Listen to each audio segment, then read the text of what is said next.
नादर खान, एक बेटा है।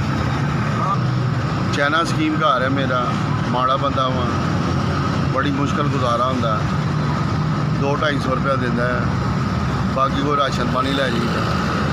कम बाकी लोग आते हैं, न्याज नूज दे जाते हैं, नाल 200-250 दिहाड़ी लै जाते।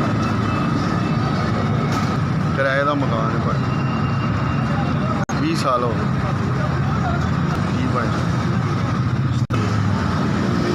20 साल हो गए ने सड़े, 77% सड़े हैं। मैं देखो कुछ कर नहीं सकता, हाथ देख लो।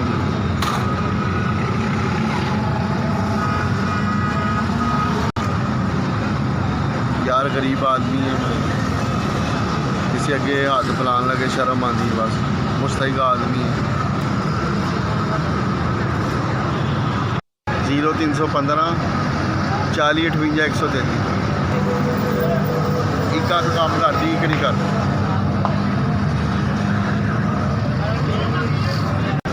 बड़ा ही माड़ा बंदा वा, पता नहीं किस तरह जिंदगी पास हो रही। वक़्त है बस, वक़्त खराब होया और क्या।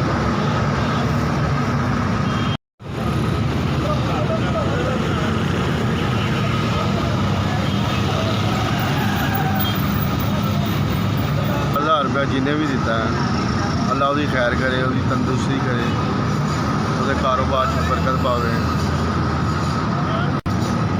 SVS ਤੁਹਾਡਾ बड़ा शुक्रगुजार हाँ, ਜਿਹੜਾ ਮੈਨੂੰ बैठे ਨੂੰ ਇੱਥੇ 4000 रुपया ਤੁਸੀਂ दे के जा रहे हो। भाई का भी